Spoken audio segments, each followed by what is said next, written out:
You purposefully tricked your in-laws? I mean, I guess everyone can have the relationship with them that they want. I don't know if I would have chosen that. The question is, did they deserve it? Well, I guess we're gonna find out. Happy apple picking day! I know I'm not in my usual spot. I'm in DC, but the show must go on. So let's go on. A quick reminder for any of our new friends, if you want a chance for your stories to be featured on Am I the Bad Apple, you can send them to my subreddit, r/AmITheBadApple. And as always, just a little reminder, we all come from different branches of the apple tree. And what that means is that we've all lived different lives. We all have different experiences, and our opinions are shaped by those experiences and those perspectives. You and I could read the exact same story and hear it two completely different ways. Because that's how perspective and experiences work. And that's why we talk about things, and that's why we converse, and that's why we share ideas and opinions. That's why we don't yell at each other for just hearing the story differently.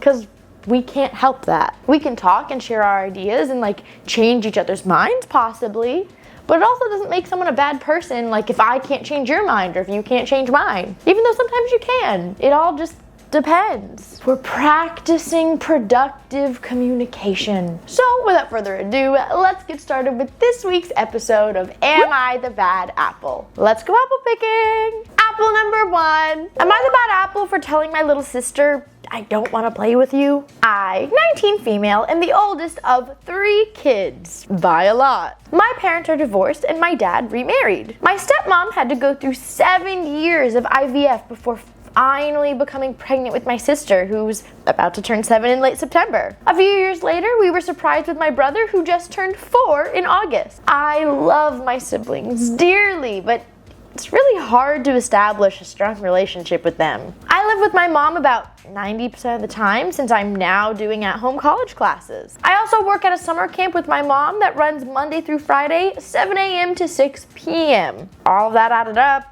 I really only get to see my siblings once a month. On top of that, I have a 13-year age gap with my sister and a 15-year age gap with my brother. I try my best to do stuff with them, but it's hard. All my sister wants to do is play Barbies with me, and I don't have the heart to tell her that I hate it. I've been long out of my toy phase, and playing Barbies just isn't fun to me. Here's where I might be the jerk. A few weeks ago, I went to see them and my sister begged me to play Barbies. I had a really rough week at work and I was tired. I tried to offer alternatives because I did not want to play Barbies that day. She eventually got annoyed and dragged me by the arm to play Barbies in her dream house and told me, if you don't play Barbies with me, I'll tell mommy. Side note, my stepmother and I don't have the best relationship. She often discriminates against me when it comes to her children. I snapped. I looked at my sister dead in the eye and told her, I don't want to play Barbies.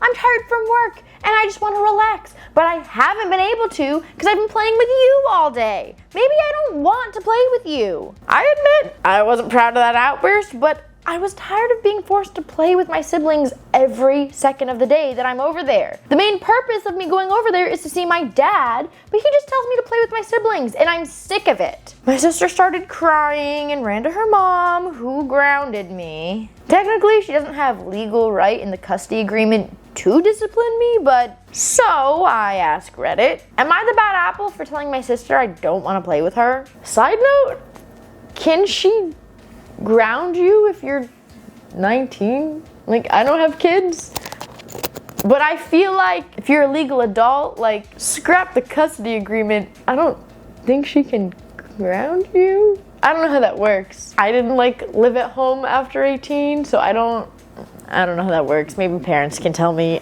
I don't legally, but morally, I don't know. But also being 19, you don't necessarily have to, you don't have to abide by a custody agreement. So if you don't want to go over there, you don't have to go over there.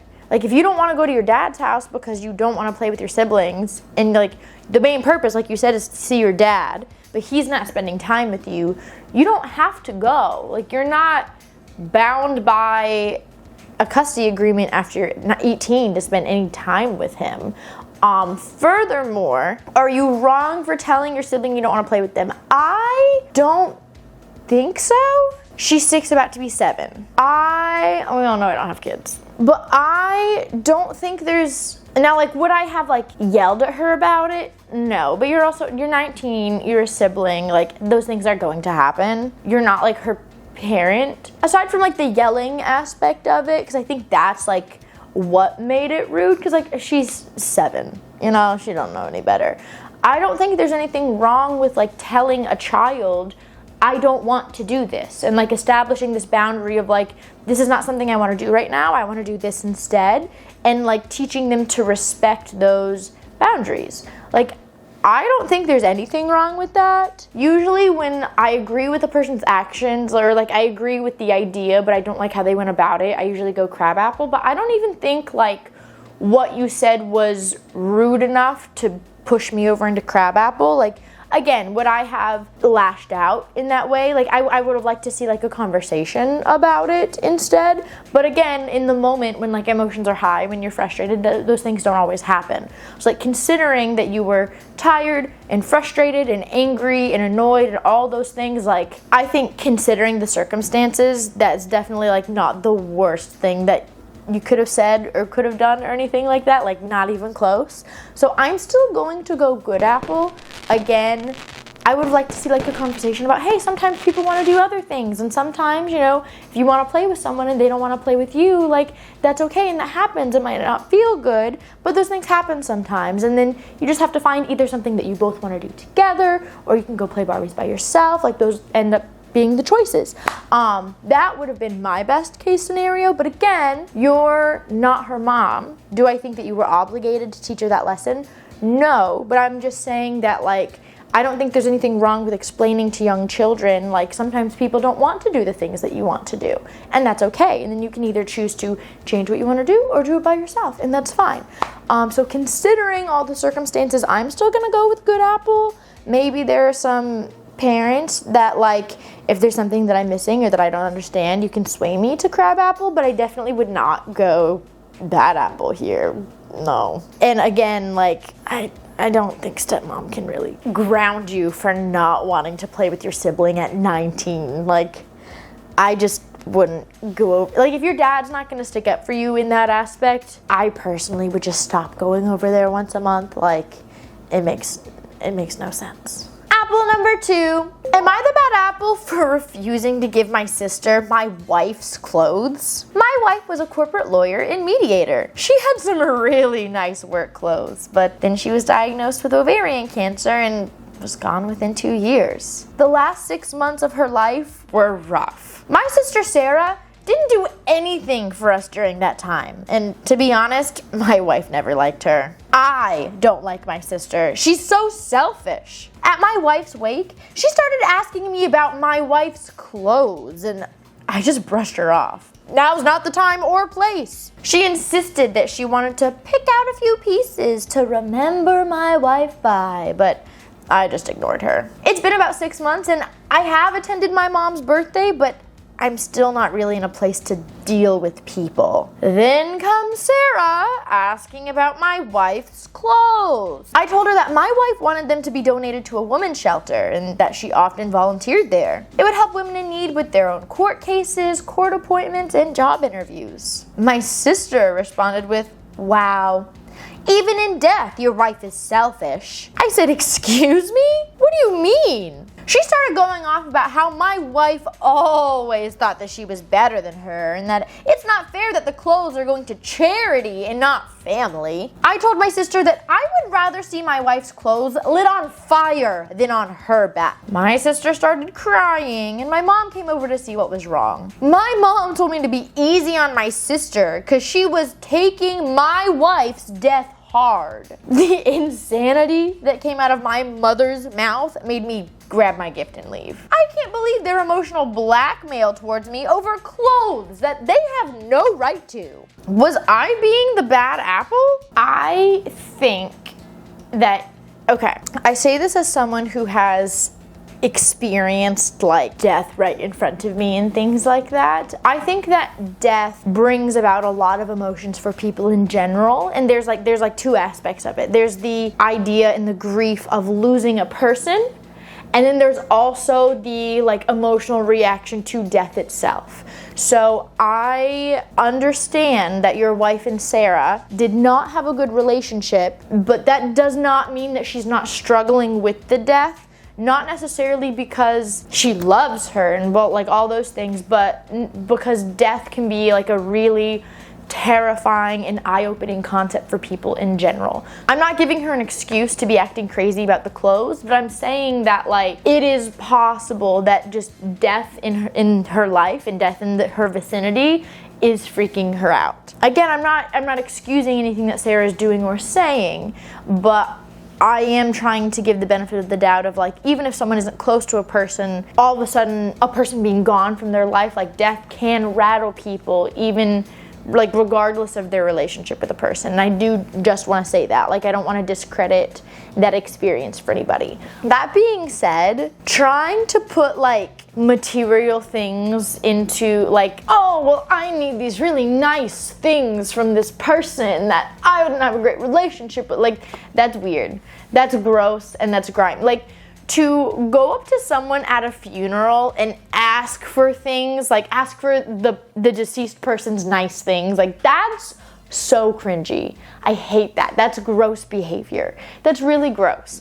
And like, if you've already said no in that moment, like I can't imagine why the next time a person sees you, like what would make them think, oh yeah, I haven't seen them in 6 months since the funeral and they seemed really upset by this question that I asked them.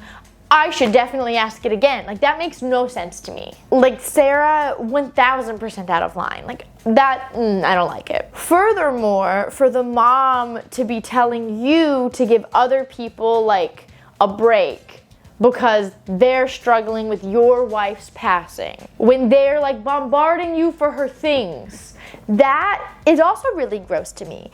And you know what? If the mom thinks that you ruined her birthday by reacting badly to how they're asking for your wife's things, then you know what? She can just have a bad birthday. Like I don't know what to tell you. Maybe like that's just so insensitive in my opinion. Like yes, people can, regardless of their relationship with a person, people can struggle with the passing of a person. That doesn't mean that you're justified in like asking for all their things, and that doesn't mean that you're justified in like berating someone for reacting badly. That kind of selfish request. Like I don't like it. No. And I don't even think that what you said like crossed a line. In my opinion, like considering the circumstances, I personally don't. Like if you disagree with me down in the comments, like definitely let me know and let me know why. But I feel like that I'm not saying like, oh yeah, that's reasonable. Like I love that statement. But I'm saying that like considering, I wouldn't even say that's a statement that's like so crossing the line and like, you know what I mean? It's not that it was a nice statement, but I just don't feel like it crossed the line to make you the bad apple. Like you're doing what your wife wanted with her things, and you're not changing that for someone who didn't have a good relationship with her and is just like after her material belonging. Because isn't that what's important? Like what your wife wanted with her things? Like I'm going good apple here. You know what I mean? Like yeah. Apple number 3. Am I the bad apple for being rude to a coworker? I, 35 female, have been working at a pet food production plant for 6 years. My department has multiple machines that run different products. I have experience on most of them. Each machine is somewhat different and has its own cleaning and setup process. The general rule is that you clean and operate your own station, and that's it. Of course, if you need help, you can always ask for it, but this was understood by most of the department and it worked well. Well, that is until a few months ago when they hired a new guy at work to work on the machine next to mine. We'll call him David, 38 male, and I trained David for a few days on how to run his machine with his partner that we'll call Jack, 21 male. Jack and David ran a 2-person machine while I ran a smaller 1-person machine, so I didn't need a partner. David didn't seem to agree with this though, and thought it was unfair that I work by myself. I tried to assure him that I didn't mind, and I'm a shy person, so honestly I prefer to work by myself, but David seemed to make it his mission to help me whenever he could. I get he was trying to be nice and be helpful, but Since he didn't have any training on my machine, he would just get in the way. He would throw something away that I wasn't finished with yet, or clean my machine, but like not properly, so I would have to go back and redo it anyways. At first, I did thank him for his help, but I told him this section was my job and he needed to let me handle it and focus on his own section. After all, he would leave his partner Jack to do all the work on their side so he could help me. When I said I didn't want help, he just looked at me like I said something ridiculous and continued helping me. That's when I started to get annoyed.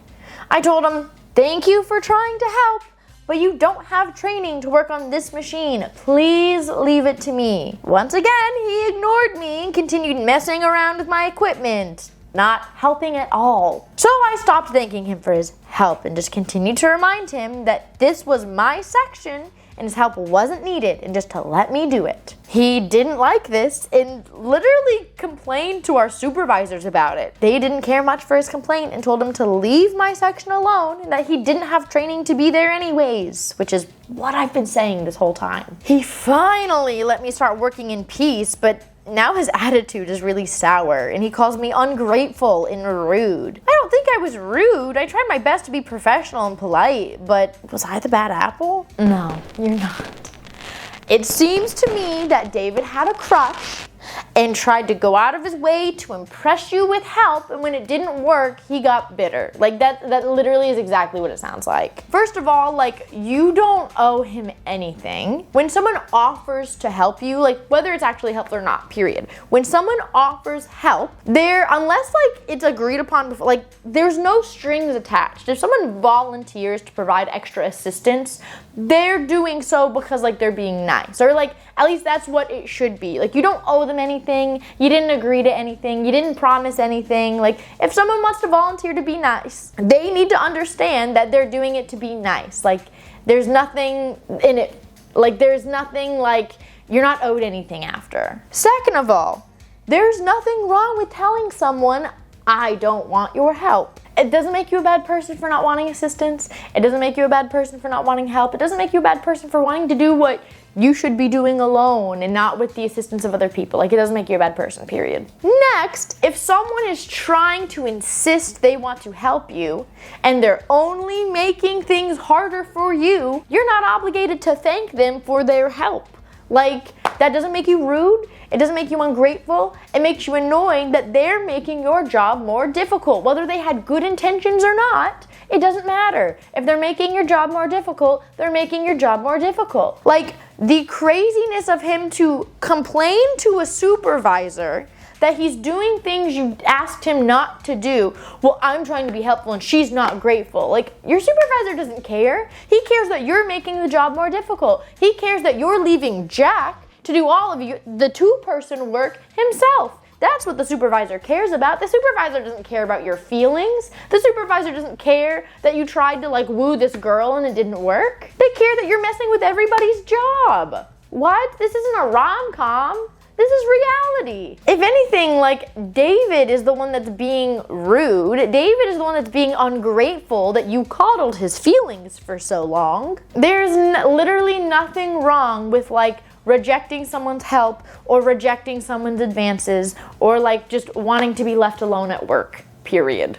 Good apple. Apple number 4. Am I the bad apple for tricking my in-laws? My husband Peter, 29 male, and I, 27 female, have been married for about 3 years. We have one child together and I've been pregnant with our second. I am Western Canadian while he is from Germany. We've lived in Canada for a long time, but because of inflation, moving back to Germany seemed like a better option for us. We bought a nice house in Hanover where Peter is from. The day after our flights to Germany, we all visited Peter's family. This was the second time I've seen them. The first was at our wedding. They greeted us and brought us inside from the house, fussing over my son. We had dinner and soon we left the house, wanting to settle into our new home. We visited Peter's family pretty often for the next few months, but I started to realize that they would speak about me in German. They would make rude comments about my hair and my makeup, question my fashion choices.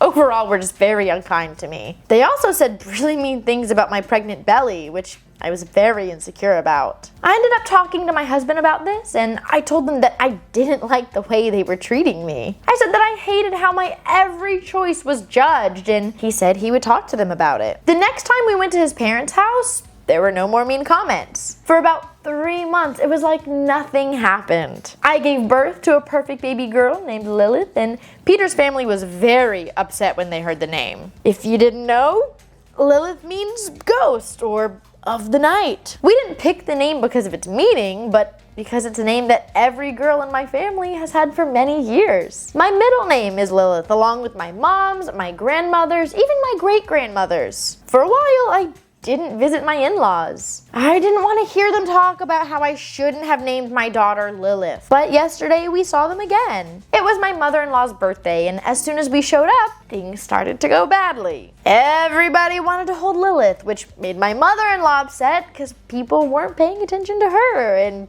that made me feel overwhelmed. I didn't want people holding her. I was going through pretty bad postpartum depression anyways, and it was still pretty early for me to see people. I let people look at her, but declined when anyone asked to hold her. Well, during dinner, I heard my sister-in-law talk to my mother-in-law in German. I heard her complaining about how she couldn't hold my baby. My sister-in-law even had the audacity to call me, and I quote, a fat, ugly, hokey addict. I turned to my sister-in-law and mother-in-law, and I told them off in German. I basically told them that I've known what they've been saying about me this whole time, that I've known how to speak German almost my whole life. They just didn't know. The table instantly blew up. People were yelling at me because apparently this was all my fault, that I tricked them because I didn't tell anyone that I knew German. I left with Peter and we haven't seen them since, but should I have been forthcoming about this? Is it my fault? Like, am I the bad apple? Would I have handled this the same way? Not quite, but I don't think you're the bad apple. Like, in what world is it not their fault for speaking illy of you, but your fault for not telling them you knew? Like no, if you're gonna be rude in front of somebody, like, in what world are you not in the wrong? Oh, well, I didn't think she would know. Okay, but like, your son and your brother knows German, like Peter knows German. Do you think he's not going to, like, you're still speaking illy of his wife in front of him, and he knows what you're saying. Like, do you not care about that? Do you not care that your brother and your son hears you and knows that you're like talking badly about her? What? Do you think that he's not going to tell her? Like, that's his wife. That's the mother of his children. You don't care how that makes him feel? That's gross behavior. If it were me, I would have probably let them know like the first time it happened. Me personally, that I don't know why you didn't want them to know that you knew German. Like, that's your business, that's your call, whatever. But I don't think that, like, you not telling them, in my opinion, I don't think that classifies it as like tricking them. Did they ask if you knew German?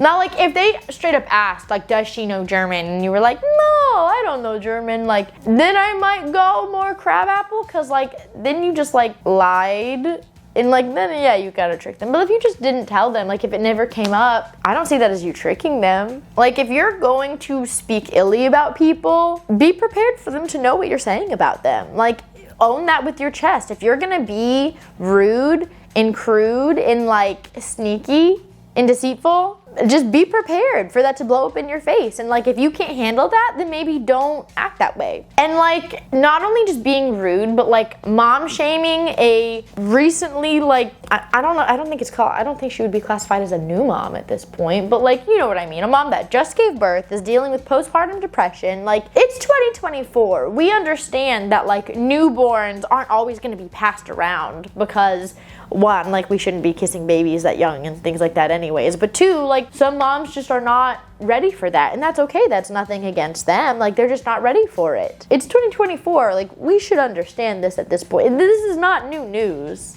I don't like that family.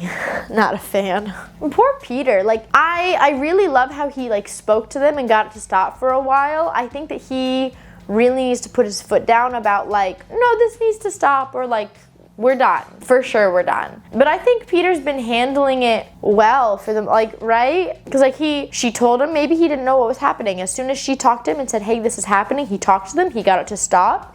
It is starting to happen now, and he left with the wife and baby. It's not like he told her, just deal with it. Like, I think Peter is acting appropriate. Like, I like that he's doing what he needs to for his wife and his children. So I like that. Good apple for those two. All right, I think what? Did we get all good apples today? That's exciting.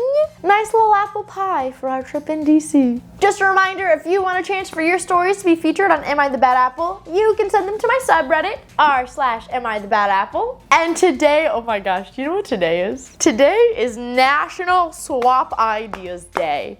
Isn't that perfect for this series? So, in the spirit of National Swap Ideas Day today, make sure you put all of your thought processes down in the comment section. Did you get anything similar to me? Did you get anything different than me? What are your ideas on all of these stories? We need to know. It's National Swap Ideas Day today. Thank you guys so much for hanging out with me today. I hope you have a great rest of your day and hope to see y'all next week. Bye, my lovelies. Mwah.